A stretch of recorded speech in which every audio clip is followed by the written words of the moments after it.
Hello, hello. JD Grouspitz here, lead singer and streaming talent on Malignant Bear, and today we're coming at you with a quick look at the game Heroes of Hammerwatch. It's a sequel to the original Hammerwatch, which we played on stream once before, me and several members of the band. And we've been playing this one off stream a little bit, and unfortunately, we've tried to play it on stream, but it's had some multiplayer issues, at least at the time of recording this video. But we still wanted to put out some content on it because it is a fun and enjoyable game, and we wanted to showcase it and hopefully get some more people playing it because we've been having so much fun with it. So, at its core, Hammerwatch is essentially an old school gauntlet game. It's a top-down game, a twin-stick shooter, where you go and you kill just hordes of monsters to get through levels. This one has a few more RPG elements than the original, namely there's some more long-term progression, there's actual character stats, items that you can find, so this one has a lot more depth than the original, and as such it has a lot more replay value to it. So we're going to showcase some of the new features with this one, and then just some of the gameplay as well, but try to keep this relatively short. So, starting off, we're here in town, and this is where you start off in the game, and so it's a big change from the first one where you just start off already in the dungeon killing things. And here in town, there's a lot of different things you can do. There's little NPCs you can talk to, give you some little tips about the game. You can see here on the UI, we have a few things going on. There's our character portrait. Every character has potions. You have health and mana, of course. There's your basic attack and your skill. So I'm playing the Ranger. It's one of the starter classes, alongside the Paladin, Warlock, and Sorcerer. And the Ranger and Sorcerer are ranged, and the Warlock and Paladin are melee. So I'm playing with mouse and keyboard because the ranged character needs a little bit more of a sort of accurate touch than the melee classes do, just to make sure you're hitting targets, especially when you're running and gunning, as it were. So you have your basic attack, your skill. You can see that uses mana, but it goes up slowly. And then up at the top here, we have our gold. This other one is ore, and then stars you earn for leveling up your character. So you can see here we have a full character screen. There's all of our character stats, all the information about us. So again, more RPG-like, there's a whole bunch of things going on here.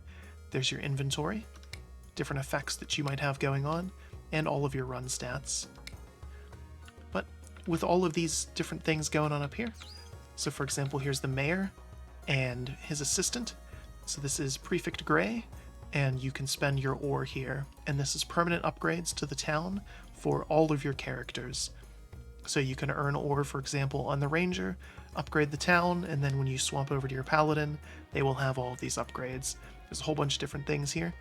So you can upgrade your treasury, which is how much gold you can earn over your lifetime. You can upgrade your skills. The general store, so you can buy things with gold. The blacksmith lets you upgrade your items with gold, or upgrade your stats rather. The ore trader, so you can buy and sell ore. Or the apothecary lets you upgrade your potions. And there's a few other things here, so you can see some of these buildings don't have anything in them.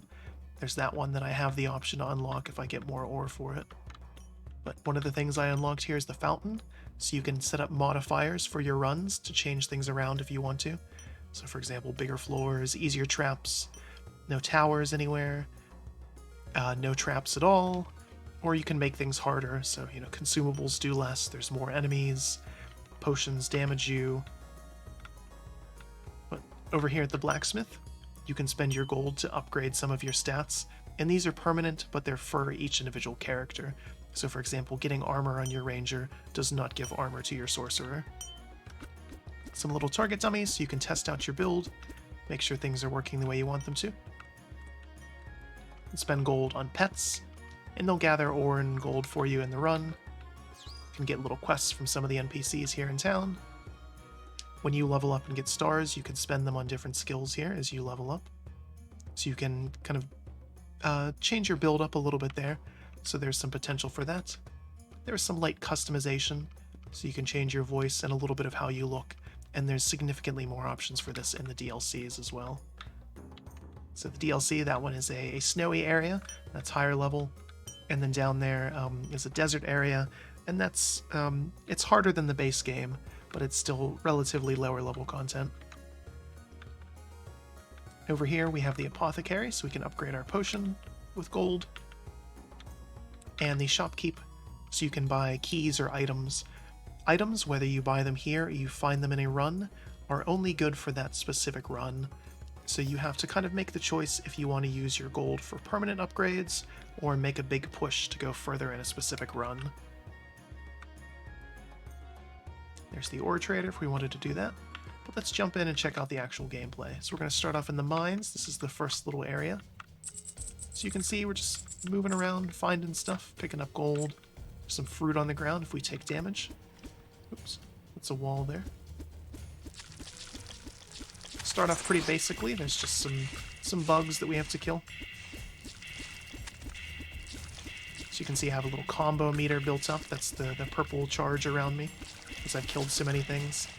And some characters get different bonuses based on the combo meter, or other items will give you bonuses based on your combo as well.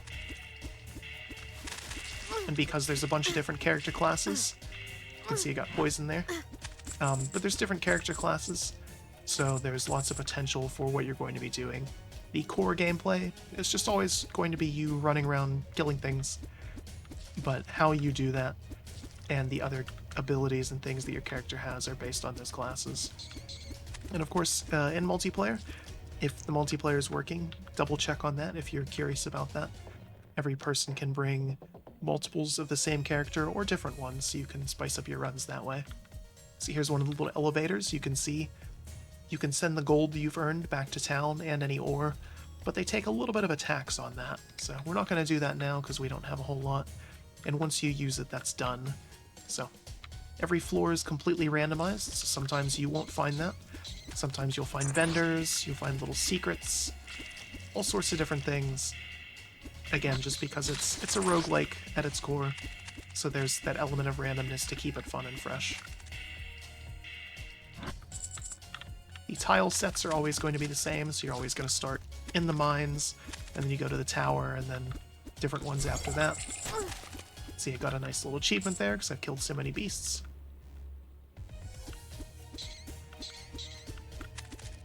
It's this red portal up here, because I've killed the boss in the mines once before. I have the option to use this and go through a little gauntlet event to instead skip all the mines and go directly to the tower instead. But we'll go through the mines and we'll fight the boss. Ooh, unexpected gift. So you can see the randomness. This imp showed up and gave me quite a lot of gold, which is very nice. And then this was a little secret thing that I found. And I have no idea what these are, how they work. They just seem to spit out random items, which I'm totally fine with.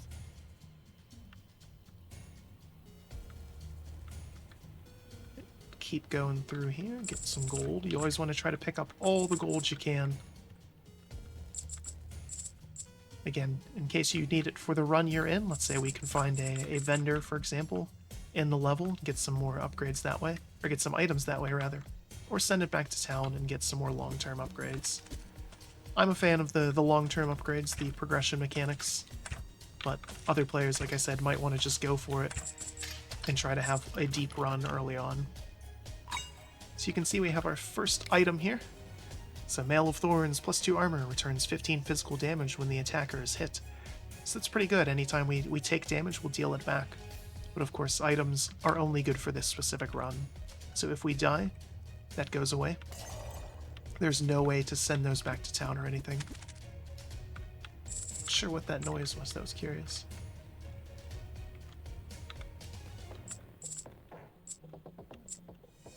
I suppose that was the imp disappearing, which is fine because we got his reward already. So before we go to the next level, we'll be smart and we'll send all our gold back in case we die. But again, you have to kind of make the choice, do the risk reward. Was it better for me to send that back and have that in my permanent pool, or keep it? So let's say we get to the next level and there's a vendor, and then we don't have any gold. Might have been a bad decision.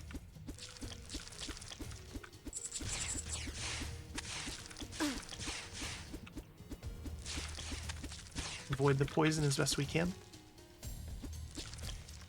So you shoot faster when you're not moving, but then of course you're at risk of being attacked. So you want to try to stay mobile as much as possible. Nice little trap there, found some ore. Totally worth it.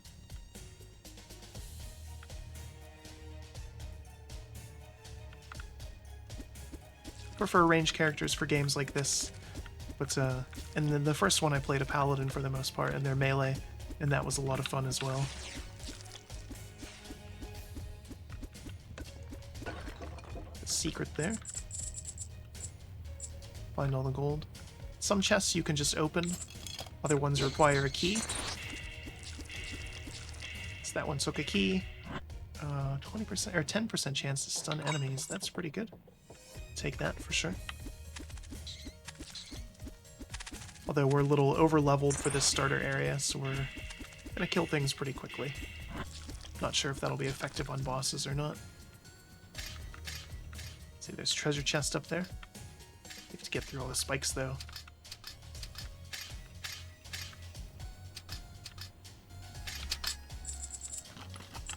Nice diamond there. Gives you plenty of money. So you can see we're building up our resources here. Let's keep going. Runs are pretty quick, or at least to get to a boss. And that's pretty much the objective you want. Of course, you want to try to go as long as possible. And then, you know, send your items back before you, or send your ore and gold back before you die. But each area is only 4 floors, and one of them is just the boss. So again, pretty quick to make some solid progression there. You can end it at any time, you can return to town, but it counts as a death, so you'll lose everything. So if you just want to pick up and play, you know, make a little bit of progress, you can do that. Here we found a vendor, a shady outcast merchant. So you can see these items will be good just for this specific run. Increase the tax midpoint by 25%. That's interesting. School tax, ignore 10% of the enemy's armor. That could be pretty good. But we'll save our money. We should be fine as far as going through this area. Again, we've got quite a lot of upgrades from the blacksmith and everything. We're a little bit higher level, so I don't think I need them. But if you're struggling, that is an option. Always hate those enemies. Got poisoned.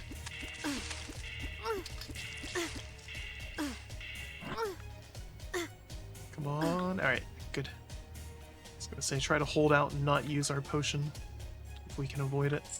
We might have to. So you can see you start off with 1 potion charge, and it doesn't even fully heal you once you have enough health. Keep going. Another little secret area. Lucky with this run. Got quite a lot of them. Even luckier, so that down there is a little shrine to refill our potion. So it paid off that we used it. Again, totally random what you're going to find. So it's one of those things where you have to decide, had it been maybe worth it for me to not use that potion, and just see how far I can get and hope that maybe I could find, you know, some food to heal me instead. But of course, depending on the modifiers that I'd put on at the fountain, that might not have been an option for me. You know, food might not have healed me, or maybe done something else.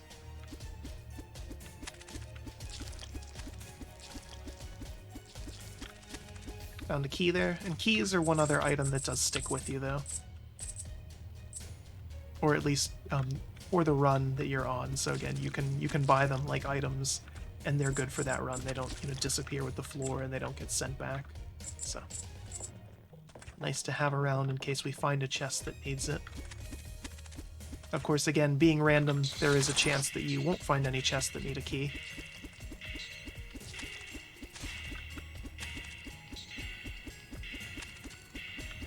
Little mini boss there. Getting plenty of combo time, that was good. Little spawner there in the ground who's spitting out more bats. Oop.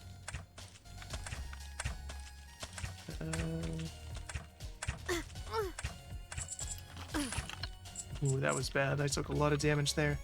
But you can see on the mini-map the little pluses, that's health. So, I'm fine with that. We can always go back and get more. The hitboxes on the arrows sometimes can be a little bit wonky. Didn't explore that top area at all either. So you can go through to the next level as soon as you find the exit. There's nothing keeping you. but it's always worth it to fully explore so you can get more XP and more money and more potential chances for items and ore and other things. So again, very simple at its core, but it's fun and addicting in the same way that Gauntlet was all those years ago. And again, thanks to the art style, this game can run on pretty much anything, so worth keeping in mind that this is something that, if the multiplayer is working, again, double check that if you're interested in that aspect of it. But if the multiplayer for this is working, you know, you and all your friends can get this and run this on pretty much anything. Unfortunately, though, this game does not have local co-op, which is an odd omission. It seems like it would be very well suited to it, so I'm not sure why they don't have that. And given that the game came out a couple years ago, they are still working on updates for it. They're trying to fix the multiplayer, for example, but I doubt that they'll, you know, come back and add local co-op anytime soon, which is a bit of a letdown. This would be a perfect game for that. Who knows? As monsters randomly spawned, we sent back our gold and our ore, just in case the worst happens.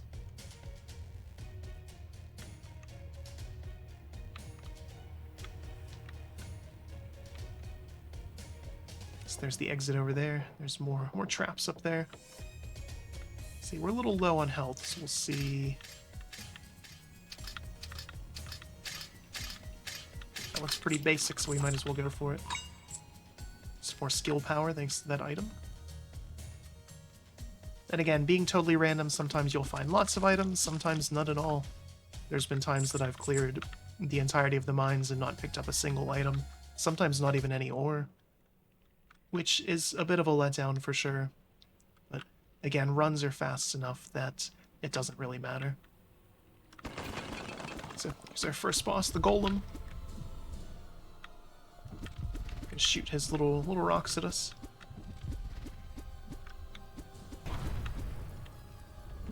Just gonna drop those and summon some bats. They're a little bit hard to see. It's kind of foggy in here. So you can see this class is pretty well suited to this. So I can run and gun and then let the bats get close and then kill them with my skill. Oop. That was not good.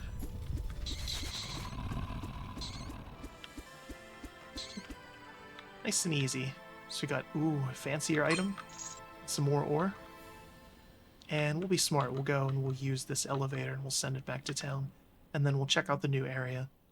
Just so you can see that it does change a little bit. So ore is the big one. You always want to try to find that and send it back. Because that's the permanent, you know, your entire party upgrades that all of your characters can use. But here we're in the tower, or the prison level. And this is reminiscent of the start of the first game. Again, different enemy types here. It's definitely harder. And again, totally random. Let's see. What is this up here? Diamond. Plenty of money. So again, this game is fun, and it can be a little addicting on its own, but it's definitely very well suited to playing with friends or with random people.